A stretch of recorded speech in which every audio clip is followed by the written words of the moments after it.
Everyone, welcome back to the channel. आज हम cover करने वाले हैं unit 4 of constitution of India COI की यूनिट 4, जिसका नाम है intellectual property law and regulation to information. तो ये पूरा इसका सिलेबस है और मैंने ये सारे सिलेबस का जितने भी टॉपिक्स हैं सारे टॉपिक्स इसमें कवर कराए हैं। सारे इंपॉर्टेंट क्वेश्चन जितने भी आपके पीवाईक्यूज में हैं सारी चीज़ें इसमें कवर्ड हैं। So the first topic is internet protocol. अब इंटरनेट प्रोटोकॉल क्या होता है? हमारे कुछ सेट ऑफ रूल्स होते हैं जो कि हमारे डेटा को टैम्पर्ड होने से बचाते हैं। तो ये क्या है? It is a fundamental set of rules that governs how data is sent and receive over an internet और एनी अदर नेटवर्क। तो ये क्या है? हमारी कुछ सेट ऑफ रूल्स हैं जो कि हमारे को बता रहे हैं कि हमारा डेटा कैसे भेजा जाएगा, कैसे रिसीव होगा इंटरनेट में एक नेटवर्क के थ्रू। तो ये क्या करता है हमारा? It ensures that the data packets travel from one source to its destination device accurately. मतलब हमारा जो डेटा है वो एक डिवाइस से दूसरी डिवाइस पर पहुंच जाए बिना किसी दिक्कत के, बिल्कुल सही सलामत पहुंच जाए, एफिशिएंटली पहुंचे, एक्यूरेटली पहुंचे। मतलब हमारा डेटा टैम्पर्ड ना हो, एक डिवाइस से दूसरी डिवाइस तक बिल्कुल सही तरीके से पहुंच जाए। तो इसके फंक्शंस क्या क्या होते हैं? Every device on a network is assigned a unique IP address. हर एक डिवाइस को अपना खुद का आईपी एड्रेस दिया गया होता है जिसकी हेल्प से हम डेटा को सेंड कर पाते हैं सही जगह पर। आईपी एड्रेस की वजह से हम बता पाते हैं हमें डेटा कहाँ सेंड करना है। डेटा हमारा छोटे छोटे पोर्शंस में ब्रेक होता है जिसे हम बोलते हैं पैकेट्स। मतलब अगर किसी डेटा को हम सेंड कर रहे हैं तो उस डेटा को हमें छोटे छोटे पैकेट्स में डिवाइड करना पड़ेगा। उन छोटे छोटे पैकेट्स को हम बोलते हैं, छोटी छोटी यूनिट्स को हम बोलते हैं पैकेट्स। तो आईपी एड्रेस हमारा बेस्ट पार्ट ढूंढ कर लाता है कि मतलब अगर किसी डेटा को हमें सेंड करना है अपने डेस्टिनेशन पर तो उसका बेस्ट पार्ट ढूंढ कर लाता है कि भाई कैसे हम इसे इसकी डेस्टिनेशन पर पहुंचा सकते हैं बेस्ट वे में, बेस्ट तरीके से। तो at destination packets are reassembled into the original data. और बाद में क्या होता है? अगर हम डेटा को सेंड कर रहे हैं, मान लो हमारा ये डेटा है और हमें यहाँ पर भेजना है, तो क्या होगा? छोटी छोटी चीज़ों में डिवाइड होगा जिन्हें हम बोलते हैं पैकेट्स। मतलब छोटे छोटे पैकेट्स में डिवाइड होगा। तो जैसे ही अपने डेस्टिनेशन पर पहुंच जाएगा वो पैकेट्स हमारे वापस ओरिजिनल डेटा बन जाएंगे। नेक्स्ट हमारे पास आता है अब इंटेलेक्चुअल प्रॉपर्टीज के टाइप्स क्या क्या होते हैं। दो तरह की इंटेलेक्चुअल प्रॉपर्टीज हमारे पास होती हैं, पहली इंडस्ट्रियल प्रॉपर्टी और दूसरा कॉपीराइट। इन्हें डिटेल्स में पढ़ेंगे हम थोड़ा आगे जाके। उससे पहले पेटेंट समझ लेते हैं। पेटेंट क्या होता है? हमारा एक एक्सक्लूसिव राइट हम दे देते हैं किसी, अगर फॉर एग्जांपल अगर आपने किसी चीज की इन्वेंशन करी है तो वो आप उसके हकदार हो कि भाई मैंने ये चीज बनाई है। तो अगर आप चाहते हो कि भाई वो चीज कोई और ना कॉपी कर ले, कोई चुरा ना ले, आपका उसके ऊपर राइट होना चाहिए, तो आप क्या करते हो? अपनी चीज को करा लेते हो पेटेंट। सो पेटेंट क्या है? हमारा एक एक्सक्लूसिव राइट है। Exclusive right granted for an invention, a product और a process that provide a new way of doing something. तो ये क्या है? एक प्रोडक्ट ऑफ प्रोसेस या प्रोडक्ट है या फिर एक प्रोसेस है जो कि एक नया तरीका दिखाता है कि हम कैसे काम कर सकते हैं, एक नई टेक्नोलॉजी या फिर किसी चीज का, किसी प्रॉब्लम का सोल्यूशन ऑफर करता है हमें। तो इसकी ड्यूरेशन क्या होती है पेटेंट की? 20 साल होती है। मतलब आज अगर हमने पेटेंट कराया तो 20 साल तक वो वैलिडिटी हमारी होगी, हम उसके ऑनर रहेंगे उस पेटेंट के, उस इन्वेंशन के। सो it is governed by Indian patent act 1970। तो किस चीज से ये गवर्न होता है? इंडियन पेटेंट एक्ट 1970 से, एज अमेंडेड इन 2005। और कब अमेंड हुआ था ये? 2005 में। तो पर्पस क्या है अब हमारा पेटेंट का? पेटेंट कराना क्यों जरूरी है? To encourage innovation by rewarding inventors, ताकि हमारी जितने भी इन्वेंशंस हो रहे हैं, जितने भी लोग नई नई इन्वेंशंस को बनाते हैं, अगर हम उन्हें उनका हक देंगे कि भाई आप इन्वेंशंस करो, हम बताएंगे कि ये आपने इन्वेंट करा है, आप इसके हकदार हो, तो लोग बहुत ज़्यादा मोटिवेट होंगे, पीपल इनकरेज होंगे। तो हम इनकरेज करें, नई नई इन्वेंशंस आती रहेंगी, इन्वेंटर्स के राइट को प्रोटेक्ट करें, प्रिवेंट करें, अनऑथराइज यूज ऑफ इन्वेंशन ना हो, नॉलेज को शेयर करें पब्लिक के थ्रू, सारी पब्लिक में उस नॉलेज को फैलाएं, पब्लिश डिटेल्स हम भेजें, टेक्नोलॉजीज को प्रमोट करें और रिवॉर्ड दे क्रिएटिविटी का। अगर किसी इंसान ने इतनी मेहनत करी है, कुछ क्रिएट करा है, तो उस चीज का रिवॉर्ड होना चाहिए। तो पेटेंट अब हमारे 3 तरह के होते हैं। पहला पेटेंट हमारा आता है यूटिलिटी पेटेंट। यूटिलिटी पेटेंट हम कब कराते हैं? फॉर एग्जाम्पल अगर कुछ डिस्कवरी मशीन्स और केमिकल से रिलेटेड हुई है। डिजाइन पेटेंट हम जब कराते हैं जब हमने कुछ यूनिक डिजाइन बनाया है। प्लांट पेटेंट हम तब कराते हैं अगर कोई नया सीड है या फिर कोई हाइब्रिड प्लांट हमने डिस्कवर करा है जो अभी तक नहीं है। So now patent filing procedure. तो पेटेंट फिलिंग फॉर प्रोसीजर क्या होता है? ये एक ऐसा प्रोसेस है जहां पर जो हमारा इन्वेंटर होता है वो अप्लाई करता है कि भाई ये इन्वेंशन मैंने करी है, इट इज माय इन्वेंशन, तो मेरे को इसका लीगल राइट दो। सो it is a process in which N inventor applies for and obtain legal protection for their invention. तो अपनी इन्वेंशन का एक लीगल प्रोटेक्शन मांगता है जो इन्वेंटर है। It is handled by patent office. तो कौन इसे हैंडल करता है? पेटेंट ऑफिस हैंडल करता है under the control general of patent. किसके under? Control general of patent design and trademark. Patent filing procedure क्या है? अब हमारा पहले इन्वेंशन को डिस्क्लोज करना, मतलब जो भी हमने इन्वेंशन करी है पहले हम बताएंगे कि भाई क्या इन्वेंशन है।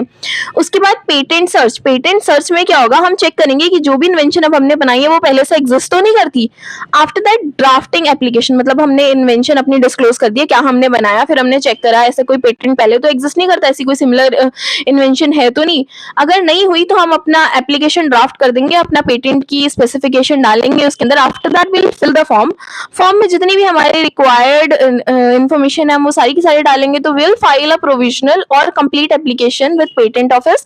तो पेटेंट ऑफिस में हम पूरी अपनी एप्लीकेशन को डाल देंगे। अब एप्लीकेशन डालने के बाद हमारी एप्लीकेशन 18 महीने के अंदर या फिर 18 महीने के बाद हमारी जो एप्लीकेशन है वो पब्लिश होकर आ जाएगी। आफ्टर दैट हम उसका रिक्वेस्ट करेंगे एग्जामिनेशन के लिए। एग्जामिनेशन के बाद पेटेंट ऑफिस चेक करेगा नोवेलिटी और लीगैलिटी कि उसकी वो कितना लीगल है, वो कितना नोवेल है। After that objection and reply. अगर वहां पर एग्जाम में कोई ऑब्जेक्शन आता है तो वो उस चीज को रिप्लाई करेंगे, या फिर अगर वो बिल्कुल ठीक होती है, हमारी कोई ऑब्जेक्शन नहीं होता, मतलब हमारी जो इन्वेंशन है वो ऑब्जेक्शन फ्री है, तो they will grant the patent. अगर उसमें कोई प्रॉब्लम नहीं हुई तो they will grant the patent. Patent हमें मिल जाएगा और रिन्यूएबल, मतलब फिर वो एनुअली हमें पे करेंगे अप टू 20 ईयर्स, 20 साल तक वो हमें उस चीज को पे करेंगे। Next is right granted by a patent. कौन कौन से राइट हमें मिलते हैं जो कि पेटेंट के through? First right is right to make the inventions. Inventions हम अपनी बना सकते हैं, यूज कर सकते हैं इन्वेंशन को, सेल या फिर डिस्ट्रीब्यूट कर सकते हैं, इंपोर्ट कर सकते हैं, लाइसेंस करने का हमारे पास राइट होता है, साइन करने का राइट होता है, लीगल एक्शंस हम ले सकते हैं, राइट टू मॉनेटरी बेनिफिट्स, हम उससे मॉनेटरी बेनिफिट्स भी निकाल सकते हैं। Next is your patent infringement. Infringement का मतलब क्या होता है? किसी चीज का गलत इस्तेमाल करना। मतलब पेटेंट इन्फ्रिजनमेंट का मतलब क्या है? अगर पेटेंट में हमने आपको बताया था कि भाई एक चीज किसी इंसान का हक है, वो किसी इंसान की इन्वेंशन है, और यहाँ पर कोई दूसरा इंसान पेटेंट इन्फिग्रेशन में क्या कर रहा है? क्लेम कर रहा है कि नहीं ये उसकी प्रॉपर्टी नहीं है, ये मेरी प्रॉपर्टी है। किसी दूसरे की प्रॉपर्टीज को या किसी की इन्वेंशन को वायलेट करना, उसे हम बोलते हैं patent infringement. So it is an unauthority unauthorized use of patent invention. तो क्या है? हमारा एक अनऑथराइज्ड यूज है पेटेंट इन्वेंशन का in a way that violates the exclusive right granted to the patent holder. मतलब हम उस पेटेंट को जो भी वो पेटेंट इन्वेंशन है, हम उसे इस तरीके से यूज कर रहे हैं कि जो पेटेंट होल्डर है उसके एक्सक्लूसिव राइट्स वायलेट हो रहे हैं। एग्जाम्पल, कंपनी ने एक प्रोडक्ट मैन्युफैक्चर करा जो कि दूसरी कंपनी ने ऑलरेडी पेटेंट करा रखा है विदाउट इट्स कंसेंट। मतलब एक कंपनी की वो चीज है, मतलब एक कंपनी ने पहले से वही चीज अपनी पेटेंट करा रखी है, उसका राइट है उसके ऊपर, उसी की इन्वेंशन है। दूसरी कंपनी बिल्कुल सेम एग्जैक्ट प्रोडक्ट अपने नाम से बेचने लग जाती है। सो विदाउट इट्स कंसेंट, या तो आपने उसका कंसेंट लिया हो, परमिशन ले रखी है, म्यूचुअल अंडरस्टैंडिंग से आपके बीच में, तो this is known as your patent infringement. अब इसके टाइप्स क्या क्या होते हैं? पहला टाइप हमारा आता है डायरेक्ट इन्फ्रिजनमेंट। डायरेक्ट इन्फ्रिजनमेंट कब होता है? मतलब हमने किसी इंसान की या फिर किसी कंपनी की चीज ली, या फिर कोई भी जो इन्वेंशन है हमने उसे लिया, उसके बिना परमिशन के हमने यूज करा, उसे सेल करा, उससे मतलब बेनिफिट्स निकाले। Example, manufacturing a product identical to the patent one. मतलब हम एक ऐसा प्रोडक्ट बना रहे हैं जो कि बिल्कुल ऑलरेडी दूसरी कंपनी ने बनाया हुआ है, बिल्कुल सेम नाम, सेम ब्रांड, एग्जैक्टली सारी सेम चीजें, बिना उस कंपनी की परमिशन लिए हुए। So this is known as your direct इन्फ्रिजनमेंट।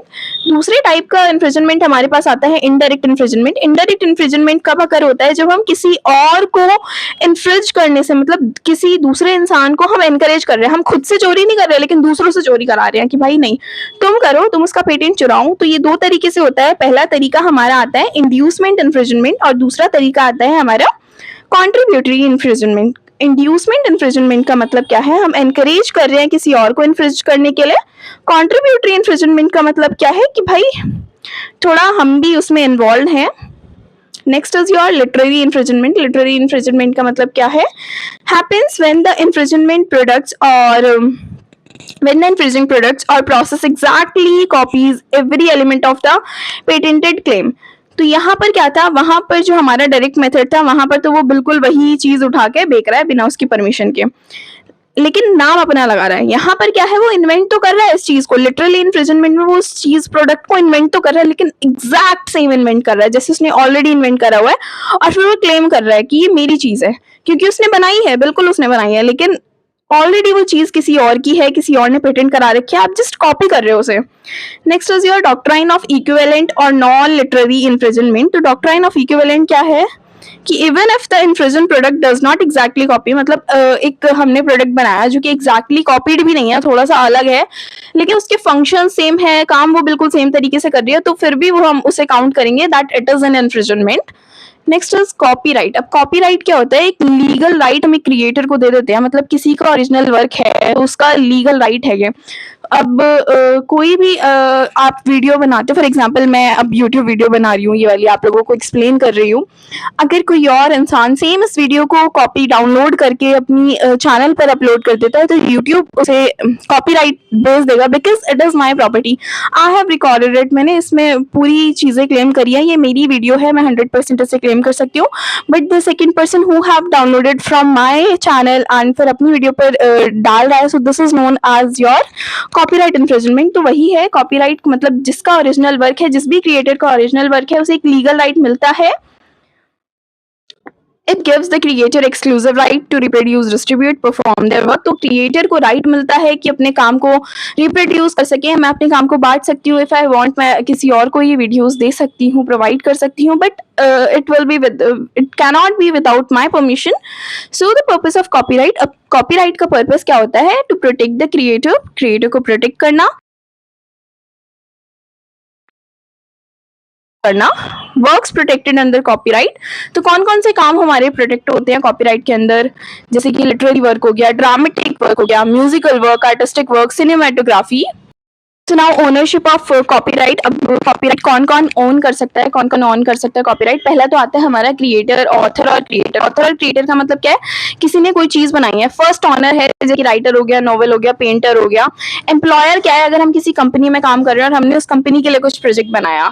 Joint ownership क्या है, जॉइंट ऑनरशिप का मतलब जॉइंट से ही हमें समझ आ रहा है, दो जनों ने मिलकर वो चीज बनाई है, मतलब दो जनों ने मिलकर वो चीज बनाई है और उन उस प्रोडक्ट पे, उस प्रोजेक्ट पर उन दोनों का हक है। कमीशन वर्क का मतलब क्या है, हमने वो चीज नहीं बनाई है, हमने लेकिन किसी और इंसान को पे करा है उस काम को करने के लिए, लेकिन जिस पर्सन ने वो उसे पे करा है, जिस पर्सन ने कमीशन वर्क कराया है, तो वो अथॉरिटी जो उसे मिलेगी, जो कॉपीराइट का एक्सेस जिसे मिलेगा वो उसी को मिलेगा जिसने उस पे कराया है, मतलब कमीशन आर्ट वर्क कराया है या फिर अपने कमीशन देकर हमने किसी से काम कराया है, तो जो एक्सेस होगा या फिर जो अथॉरिटी, लीगल अथॉरिटी मिलेगी, वो उसे नहीं मिलेगी जिसने बनाया है, अथॉरिटी उसे मिलेगी जिसने पे करा है। नेक्स्ट इज योर गवर्नमेंट और ऑर्गेनाइजेशन वर्क, जो किसी गवर्नमेंट के अंडर हो रहा है, डायरेक्ट गवर्नमेंट के अंडर हो रहा है, उसे हम बोलते हैं गवर्नमेंट या फिर ऑर्गेनाइजेशन। पब्लिशर क्या है हमारा, sometimes the author transfer copyright to a publisher through the written contract. तो कभी कभी जो ऑथर होता है वो कॉपीराइट पब्लिशर को एक रिटन कॉन्ट्रैक्ट के थ्रू देता है। Next is your rights of copyright owner. अब कॉपीराइट ऑनर के क्या क्या राइट्स होते हैं, वो अपने काम को रिप्रोड्यूस कर सकता है, डिस्ट्रीब्यूट कर सकता है, राइट टू परफॉर्म, कहीं भी वो उसे परफॉर्म कर सकता है, राइट टू मेक अडॉप्शंस, किसी भी वे में उसे अडॉप्ट कर सकता है, right to communicate the work to the public, उसके पास राइट होता है कि जो भी उसने काम करा है वो पब्लिक को बताए, right to receive royalties and payment for use. तो उसके पास राइट होता है कि फॉर इट्स वर्क वो अपनी पेमेंट्स को रिसीव कर सकता है वहां से, that person can earn from that thing. Infringement of copyright का मतलब क्या है, कोई और यूजर आ रहा है, उसके क्रिएटर के वर्क को चुरा रहा है और अपनी मतलब असर्ट कर रहा है कि नहीं ये मेरा ही काम है। दो तरीके के अब हमारे पास होते हैं इन्फ्रिजनमेंट ऑफ कॉपीराइट, पहला प्राइमरी, दूसरा सेकेंडरी। प्राइमरी का मतलब क्या है, direct violation. For example कॉपिंग a song, किसी एक टी सीरीज ने सॉन्ग रिलीज करा, बाकी किसी और ने विदाउट परमिशन वहां से कंसल्टेंट नहीं ली और वहां पर सॉन्ग डाल दिया एग्जैक्ट सेम, बिना किसी चेंजेस के, बिना किसी एडिटिंग के, एग्जैक्ट सेम उसने वो चीज डाल दी। Next is your secondary. Secondary का मतलब क्या है, हम हेल्प कर रहे हैं या फिर एनकरेज कर रहे हैं दूसरों को, खुद से हम वो काम नहीं कर रहे लेकिन दूसरों को एनकरेज कर रहे हैं। Running website that host pirated content. तो एग्जांपल क्या हो गया इसका, हम एक ऐसी वेबसाइट को रन कर रहे हैं जो कि पायरेटेड कंटेंट के थ्रू होस्ट हो रही है। एक्ट्स कॉन्स्टिट्यूटिंग कॉपीराइट इन्फ्रिजनमेंट, कौन कौन से एक्ट हैं जो कि कॉपीराइट इन्फ्रिजनमेंट्स के अंडर आते हैं। Reproducing the work, distributing unauthorized copies, performing the work publicly without permission. तो अगर हम ये सारी चीज़ें कर रहे हैं तो हमारे पास कॉपीराइट इन्फ्रिंजमेंट लग सकता है। Adopting a work without consent, हम बिना किसी की परमिशन लेके काम कर रहे हैं। सिविल रेमेडीज क्या होती हैं हमारी, तो we have some civil remedies under copyright infringement. पहला आता है हमारा इंजंक्शन। इंजंक्शन का मतलब क्या है, कोर्ट के ऑर्डर है कि अब इससे आगे इन्फ्रिंजमेंट नहीं होनी चाहिए, इससे आगे आप किसी भी रूल को वायलेट नहीं करोगे। ओरिजिनल जो इसका क्रिएटर है उसी की अथॉरिटी है, you can not use this authority. Damage और account of profit, monetary compensation और loss earn by the infringer, मतलब जिसने भी वो चीज चुराई है उसे कितना प्रॉफिट या फिर लॉस उसने कमाया है उस चीज से। Destruction of infringing copy, seizure, और मतलब अगर किसी और ने उस कॉपीज उस कॉपीराइट वाले प्रोडक्ट को खुद से मतलब क्लेम कर लिया कि नहीं, चुरा लिया है उस प्रोडक्ट को, तो वहां पर उस कॉपीड प्रोडक्ट को डिस्ट्रक्ट कर दिया जाता है। Rendition of account, infringer must reveal profit made, तो जिसने भी वो चीज चुराई है, इन्फ्रिंज करी है, उसे प्रॉफिट बताना पड़ेगा कि इतना उसने प्रॉफिट बनाया है। लीगल कॉस्ट, कोर्ट में ऑर्डर इन्फ्रिंजर टू पे लिटिगेशन एक्सपेंसेस, तो कोर्ट इन्फ्रिंजर को ऑर्डर दे सकता है कि भाई आपने इस चीज की, आपने इस इंसान का ये चुराया है, now you have to pay expenses, you have to pay the amount to that person.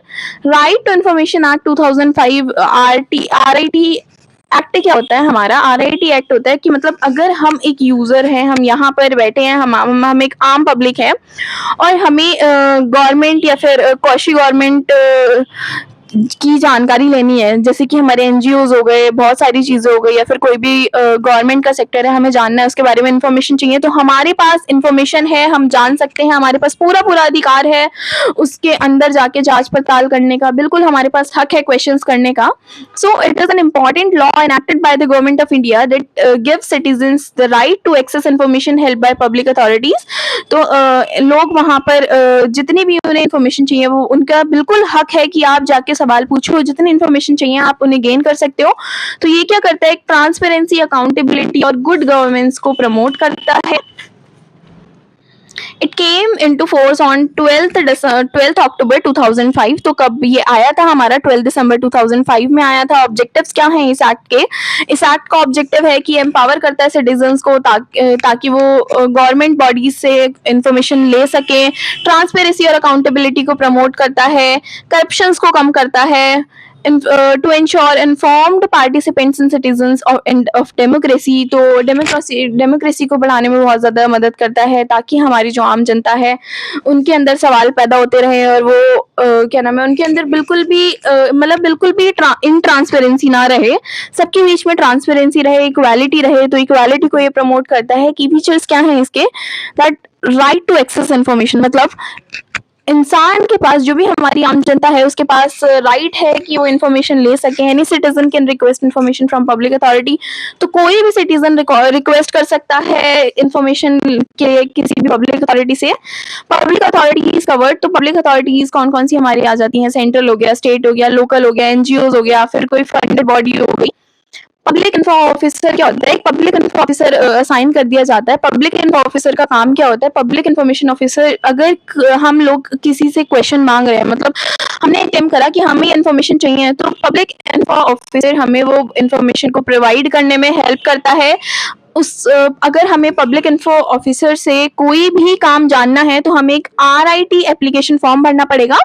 Right to information act जो हमारा एप्लीकेशन फॉर्म होता है, हमें वो भरना पड़ेगा। तो हमें टाइम लिमिट मिलेगी, इन्फॉर्मेशन हमें टाइम लिमिट देगी कि भाई इतने दिनों में आपको अपना, इतने घंटों में, इतने दिनों में आपको ये इन्फॉर्मेशन का मिल जाएगी।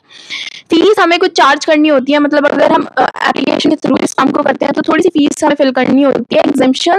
एग्जाम्पशन क्या है, सेक्शन 8 सर, कुछ इन्फॉर्मेशन हमारी नहीं डिस्क्लोज हो सकती हैं, मतलब जैसे कि कुछ इन्फॉर्मेशन नेशनल सिक्योरिटी के ऊपर बेस्ड है, डिफेंस मैटर्स के ऊपर बेस्ड है, कुछ पर्सनल इन्फॉर्मेशन है कंट्रीज की, तो इन इन्फॉर्मेशन को लीक नहीं कर सकते हैं। तो कुछ इन्फॉर्मेशन डिस्क्लोज नहीं हो सकती हैं, उसमें हमारा राइट नहीं है जानने का, बट बाकी इन्फॉर्मेशन हम जान सकते हैं।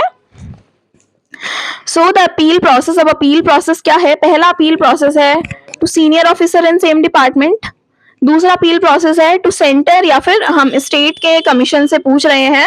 अगर पीआईओ ने रिफ्यूज कर दिया कि भाई वो हमें नहीं देगा इन्फॉर्मेशन जो हमने पूछी है, और वो मतलब हम बिल्कुल उसे जान सकते हैं उस इन्फॉर्मेशन को, लेकिन पीआईओ ने मना कर दिया उस इन्फॉर्मेशन को देने के लिए, तो 250 रुपीज का फाइन लगता है पीआईओ के ऊपर per day. Information technology act 2000 क्या है अब ये? It is a law enacted by government of India to provide legal recognization. तो एक ऐसा लॉ जो कि हमारी इलेक्ट्रॉनिक ट्रांजैक्शंस को एक लीगल रिकॉग्नाइजेशन देता है, उसे हम बोलते हैं आईटी एक्ट 2000। तो ये कब बना था? 17 अक्टूबर 2000 में बना था। इसके ऑब्जेक्टिव्स क्या है? एक लीगल रिकॉग्नाइजेशन देना, हमारी डिजिटल रिकॉर्ड्स को, डिजिटल सिग्नेचर्स को फैसिलिटेट करता है, हमारी ई कॉमर्स और ई गवर्नमेंट चीजों को प्रिवेंट करता है आगे, और मतलब साइबर क्रिमिनल्स को पनिश करने में हेल्प करता है। To establish a cyber appellate tribunal. तो क्या एस्टेब्लिश करता है? एक cyber appellate tribunal for dispute resolution, मतलब कोई लड़ाई झगड़ा हो गया तो उसे इजीली रिजॉल्व कर पाए, ताकि हमारी, और एनकरेज करता है हमारी सिक्योर रहे हमारी जितनी भी डिजिटल चीजें हैं, बिजनेस है, हमारी कम्युनिकेशन है, सिक्योरिटी को प्रमोट करता है। इसके की फीचर्स क्या है कि लीगल रिकॉग्नाइजेशन मिले इलेक्ट्रॉनिक रिकॉर्ड्स को, जो कि सेक्शन 4 में डिस्क्राइब्ड है कि हमारी जो इलेक्ट्रिकल रिकॉर्ड्स हैं उन्हें एक लीगल रिकॉग्नाइजेशन मिलना चाहिए। सेक्शन 5 के अंडर हमारी जो डिजिटल सिग्नेचर्स हैं उन्हें लीगल रिकॉग्नाइजेशन मिलना चाहिए।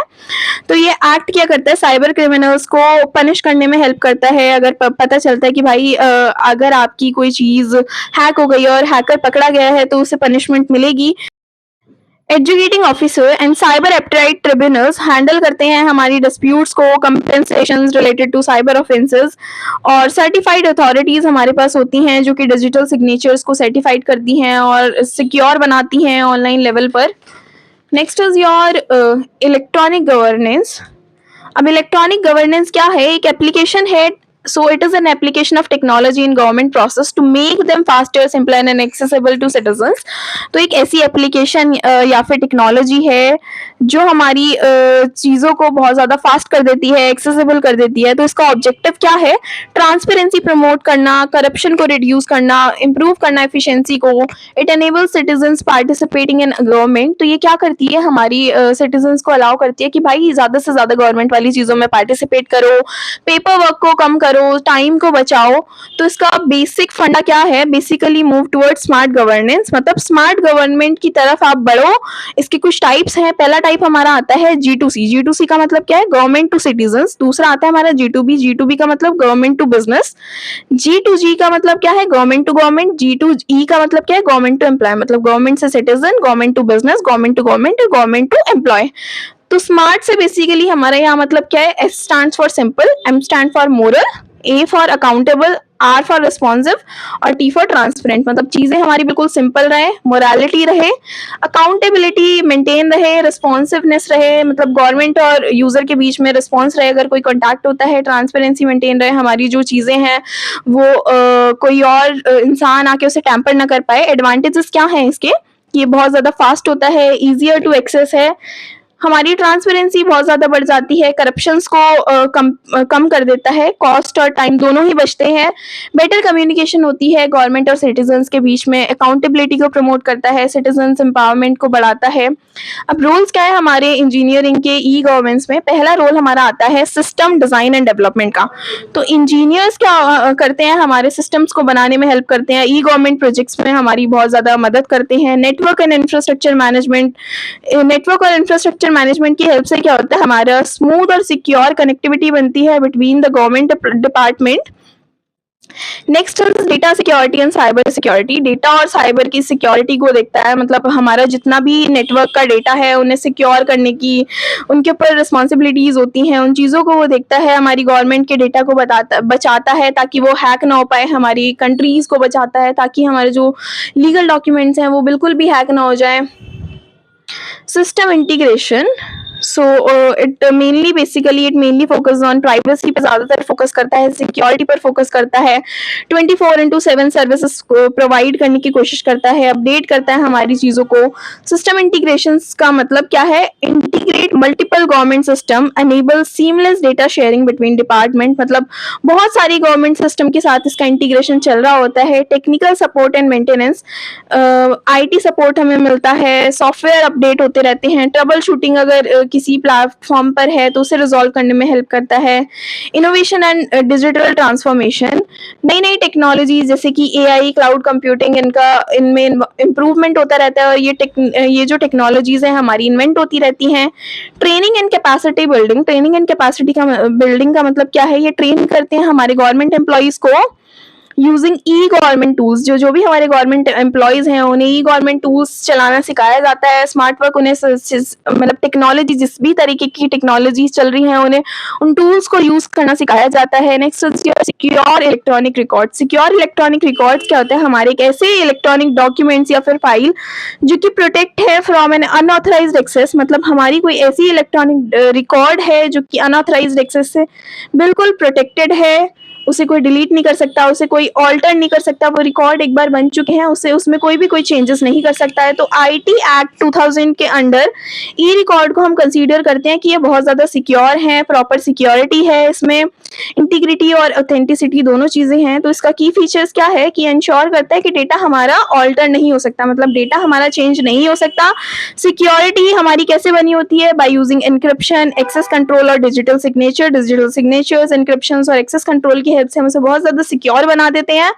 It helps in maintaining confidentiality and reliability of online record, तो हेल्प करता है हमें कॉन्फिडेंशियलिटी और रिलायबिलिटी को मेंटेन करने में। एग्जांपल, हमारा कोई ऑनलाइन कॉन्ट्रैक्ट है, मतलब हमने कॉन्ट्रैक्ट करा लेकिन उसमें हमने किसी भी कोड्स एंड ऑल का यूज नहीं करा, हमने ऑनलाइन ही उस चीज को करा। Next is your secure digital platform. Digital signature क्या है, हमारे वेरीफाई करते हैं एक सेंडर की आइडेंटिटी को, कि मतलब हमने एक साइन दिया और बाद में बैंक में हमारा क्या होता है, साइन चेक होते हैं। तो सिमिलर तरीके से यहाँ पर डिजिटल सिग्नेचर चेक होते हैं, इंसान की आइडेंटिटी देखी जाती है कि भाई अब ये मैसेज टैम्पर तो नहीं हो सकता। अगर सिग्नेचर मैच होते हैं तभी हम उससे वेरिफिकेशन देते हैं।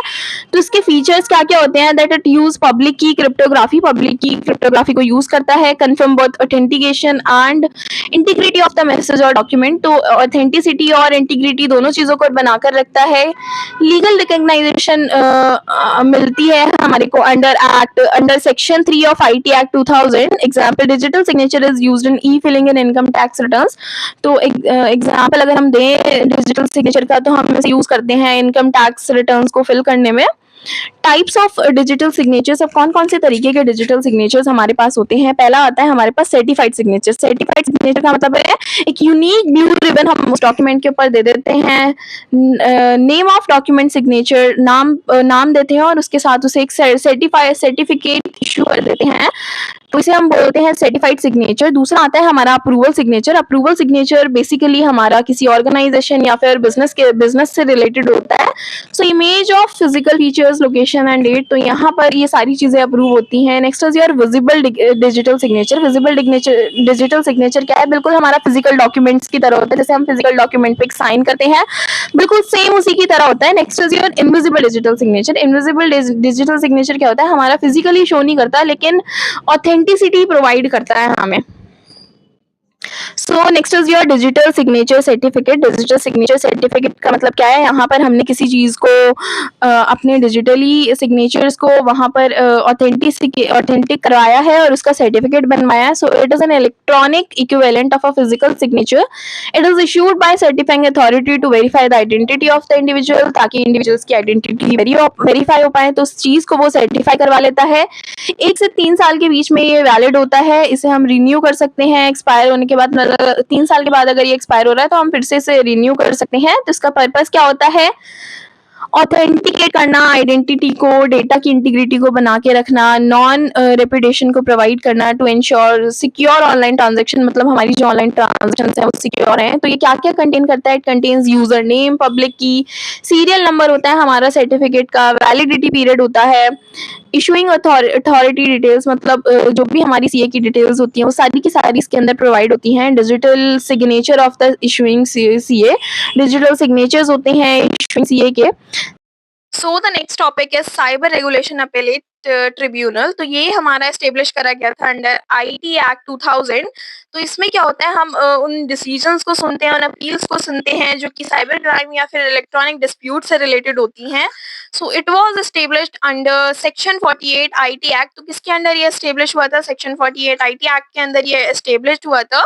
इसके ऑब्जेक्टिव्स क्या-क्या हैं? To ensure fair, fast, specialised justice. तो एक फास्ट और फेयर हम जस्टिस प्रोवाइड कर सकें, जो भी हमारे मैटर्स हैं related to computer misused, unauthorised access, hacking हो गया, डेटा थेफ्ट हो गया, मतलब हम डेटा को चुरा रहे हैं, अनऑथराइज्ड एक्सेस कर लिया, किसी ने उसके पास अथॉरिटी नहीं है फिर भी एक्सेस कर लिया, कंप्यूटर का गलत यूज कर रहे हैं, डिजिटल सिग्नेचर्स का गलत यूज करा जा रहा है, other cyber offences under IT act, बाकी के साइबर ऑफेंसेस आईटी एक्ट के अंडर जो भी हैं।